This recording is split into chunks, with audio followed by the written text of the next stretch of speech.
तरीसुद्धा मी एक निश्चय केला होता की मला जिल्हा परिषदमध्ये अतिशय अनेक प्रश्न प्रलंबित आहेत. काही कामं होत नाहीत. इथं मागं जे लोकप्रतिनिधी झाले त्यांनी काही कामं केली ही जगासमोर आहे. मला काहीतरी वेगळं करायचं आहे. माझं काहीतरी ध्येय, माझं टार्गेट आहे.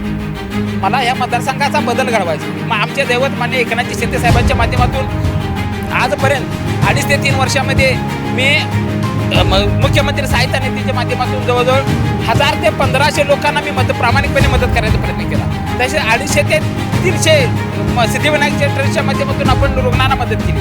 आतापर्यंत जो माझ्यापर्यंत प्रश्न येईल, जी समस्या येईल ती मी प्रामाणिकपणे सोडवण्याचा प्रयत्न करतोय. माझी काय म्हणजे मला काही साहेबांच्या माध्यमातून काय मला इस्टेट पैसा गोळा करायचा अजिबात नाही. मी आता एवढा साहेब सीएम असताना सुद्धा मी आहे रिकामाच आहे. मी चुकीचं कधी काम केलं नाही. आयुष्यात माझ्यातनं चुकीचं काम होणार नाही. मी पैशाला कधीच महत्त्व देत नाही. मी कामाला महत्त्व देतो. महानगरपालिका निवडणुकीच्या रणधुमाळीनंतर आता कोल्हापूर जिल्हा परिषदच्या रणधुमाळीला सुरुवात झाली असून यामुळे राजकीय वातावरण आहे ते तापल्याच आपल्याला पाहायला मिळत आहे. प्रत्येक जिल्हा परिषदच्या मतदारसंघामध्ये प्रचार दौऱ्यांना वेग आल्याचं चित्र देखील आता पाहायला मिळत आहे. सध्या मी याच पार्श्वभूमीवर निगवे खालसा मतदारसंघामध्ये या गावामध्ये आली आहे आणि या गावामध्ये सध्या तिरंगी लढत आहे ती पाहायला मिळत आहे. आणि याच पार्श्वभूमीवर यामध्ये अपक्ष उमेदवार असं सागर जाधव यांनी उमेदवारी लढवण्याचा निर्णय घेतला आहे. खरं तर शिवसेनेमधून ते इच्छुक होते, मात्र उमेदवारी न मिळाल्याने अपक्ष लढवण्याचा निर्णय त्यांनी घेतलाय. सध्या आपल्यासोबत तेच आहेत, आपण त्यांच्याशी संवाद साधणार आहोत. सर्वात प्रथम आज तुम्ही शिवाजी महाराजांच्या पुतळ्याला पुष्पहार अर्पण करून या प्रचाराला सुरुवात केली आहे. तरुणांचा उत्स्फूर्त प्रतिसाद आता आपल्याला एकंदरीत दिसून आलाय. काय अजेंडा घेऊन तुम्ही मतदारांपुढे जात आहात? प्रथमतः नमस्ते. मी निगवे खालसा जिल्हा परिषद मतदारसंघामध्ये अपक्ष उमेदवार आहे. माझी उमेदवारी मी आमचे दैवत मान्य एकनाथजी शिंदे साहेब यांच्या माध्यमातून शिवसेनेतून उमेदवारी मी मागितली होती. काही कारणास्तव मला उमेदवारी मिळाली नाही. मी अपक्ष फॉर्म ठेवला. अपक्ष फॉर्म ठेवण्यापाठीमागं आमचे दैवत मान्य एकनाथजी शिंदे साहेब आहेत, त्यांच्या माध्यमातून त्यांचे आशीर्वाद घेऊन त्यांच्या सल्ल्यानुसार मी निगवे खालसा जिल्हा परिषद मतदारसंघामध्ये उमेदवारी लढवत आहे. काय सांगताय, का शिवसेनेच्या पक्षाकडून उमेदवारी डावलण्यात आली? उपमुख्यमंत्री एकनाथजी शिंदे साहेबांनी खाली आदेश दिले होते की सागर जाधवला आपल्याला संधी द्यायची आहे आणि त्याला संधी द्या म्हणून. तरी पण काही तडजोडीच्या राजकारणामुळं किंवा काही कारणं असतील त्या पाठीमागं मला आता त्यात जायचं नाही. काही लोकांच्या आडमुठे धोरणामुळे असेल मला उमेदवारी डावलण्यात आली. तरीसुद्धा मी एक निश्चय केला होता की मला जिल्हा परिषदमध्ये अतिशय अनेक प्रश्न प्रलंबित आहेत. काही कामं होत नाहीत. इथं मागं जे लोकप्रतिनिधी झाले त्यांनी काही कामं केली ही जगासमोर आहेत. मला काहीतरी वेगळं करायचं आहे. माझं काहीतरी ध्येय, माझं टार्गेट आहे. मला या मतदारसंघाचा बदल घडवायचा आहे. हा मतदारसंघ निगवे खालसा जिल्हा परिषद मतदारसंघ हा आपल्या कोल्हापूर जिल्ह्यामध्ये नाही तर पुऱ्या महाराष्ट्रामध्ये कसं याचं नावलौकिक करता येईल, कुठल्या म्हणजे कोणत्या अडचणी त्या समस्याचं निवारण करून हा मतदारसंघ मला हायजॅक करायचा आहे. या मतदारसंघामध्ये मला बदल घडवून आणायचा आहे. म्हणून त्यामुळं मी मायबाप जनतेला मी प्रामाणिकपणे विनंती करतोय की मला काम करण्याची संधी द्या. मी कामाचा माणूस आहे. मी काय निवडून आल्यानंतर मी काय जमिनीचा व्यवहार करणार नाही किंवा मला धनदांडक म्हणजे पैसा मिळवून ठेवायचा आहे म्हणून मी यात म्हणजे रणांगणात उतरलेलो नाही. माझं विजन आहे की जनसामान्य माणसाचं जे अडीअडचणी असतील, समस्या असतील, म्हणजे गावाच्या पाणी प्रश्न असेल, आरोग्याचा प्रश्न असेल की प्राथमिक आरोग्य केंद्रांचे प्रश्न आहेत, बरेच प्रश्न प्रलंबित आहेत. ह्या मतदारसंघाला आजपर्यंत कोणी वाली भेटला नाही. मला काम करून ह्या मतदारसंघाचं काय जिल्हा परिषद सदस्य काय काम करू शकतोय हे मला या मतदारसंघामध्ये आवर्जून करून दाखवायचं आहे. यासाठी मी मायबाप जनतेला हात जोडून प्रामाणिकपणे विनंती करतोय की मला काम करण्याची संधी द्या. मी कामाचा माणूस आहे. मी कायम उपलब्ध असणारा माणूस आहे.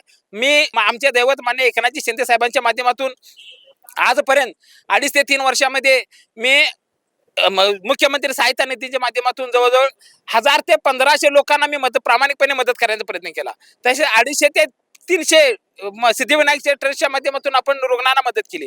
आतापर्यंत जो माझ्यापर्यंत प्रश्न येईल, जी समस्या येईल ती मी प्रामाणिकपणे सोडवण्याचा प्रयत्न करतोय. जर माझ्या हातनं जर होत नसेल तर आमचे दैवत मान्य उपमुख्यमंत्री एकनाथजी शिंदे साहेबांच्यापर्यंत ते प्रश्न न्यायचा, तिथं प्रामाणिकपणे सोडवण्याचा प्रयत्न करायचा आणि त्या लोकांना न्याय द्यायचा प्रामाणिकपणे मी प्रयत्न करतोय.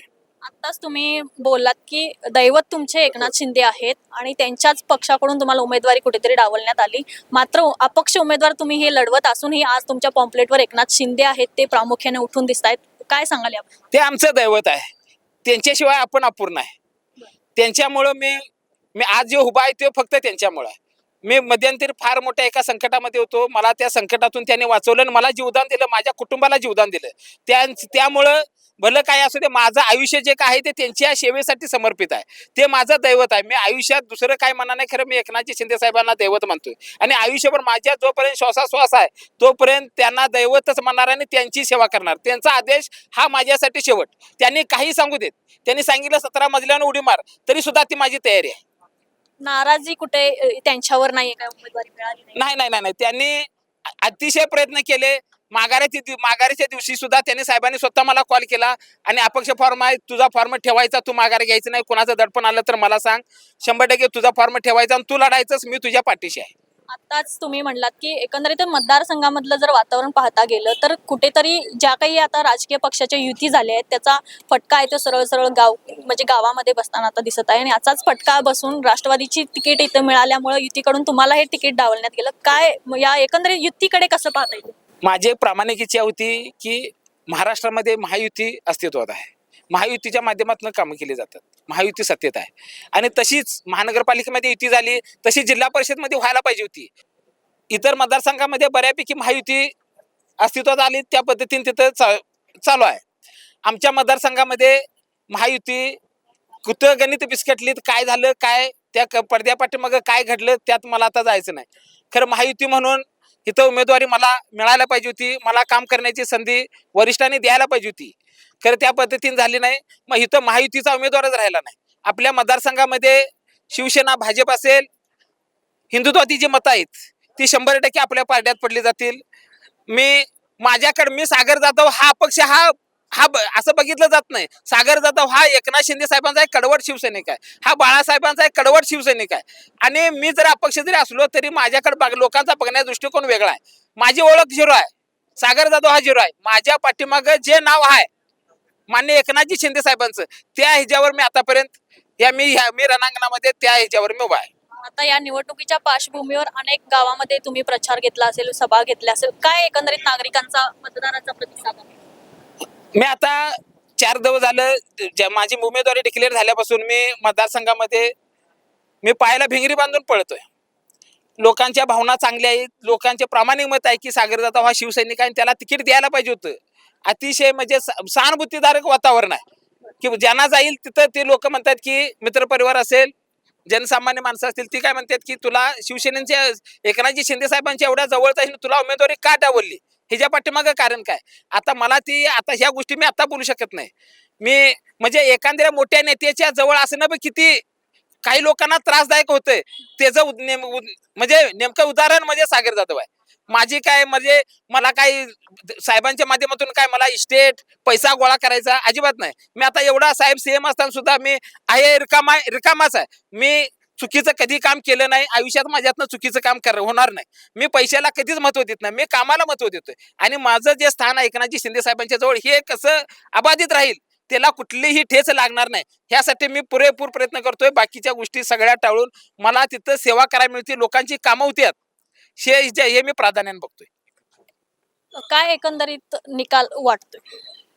निगवे खालसा जिल्हा परिषद मतदारसंघामध्ये मी 100% विजय होणार, 100% विजय होणार. किती समोर कोण दांडका आहे किंवा कोण पैसेवाला आहे, किती पैसे वाटतात, किती खर्च करतात, मला त्याशी देणं घेणं नाही. मी कामाचा माणूस आहे, कामाचा माणूस म्हणून बघितलं जातं आणि सर्वसामान्य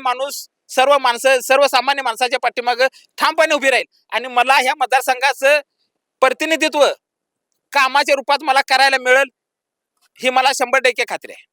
आत्ताच आपल्यासोबत निगवे खालसा मतदारसंघातून अपक्ष उमेदवार सागर जाधव होते. खरं तर कामाचा माणूस म्हणून अशी त्यांची या मतदारसंघामध्ये ओळख आहे आणि याचमुळे ते निवडून येतील असाही विश्वास त्यांनी व्यक्त केलाय. खरं तर एकनाथ शिंदे यांचा निष्ठावंत म्हणून त्यांच्याकडे पाहिलं जातं आणि त्यांच्या पक्षाकडूनच उमेदवारी डावलल्या गेल्यानं कुठेतरी नाराजीचा सूर असला तरीही एकनाथ शिंदेवरचं प्रेम आहे ते आजही त्यांच्या वतीनं दिसून येत आहे. मात्र एकंदरीतच मतदारसंघात प्रतिसाद पाहता निकाल आपल्या बाजूने राहील असा विश्वास त्यांनी यावेळी व्यक्त केलाय. कॅमेरामन आकाश कांबळे सोबत मी अमृता पवार, जनप्रवास लाईव्ह, कोल्हापूर. आहे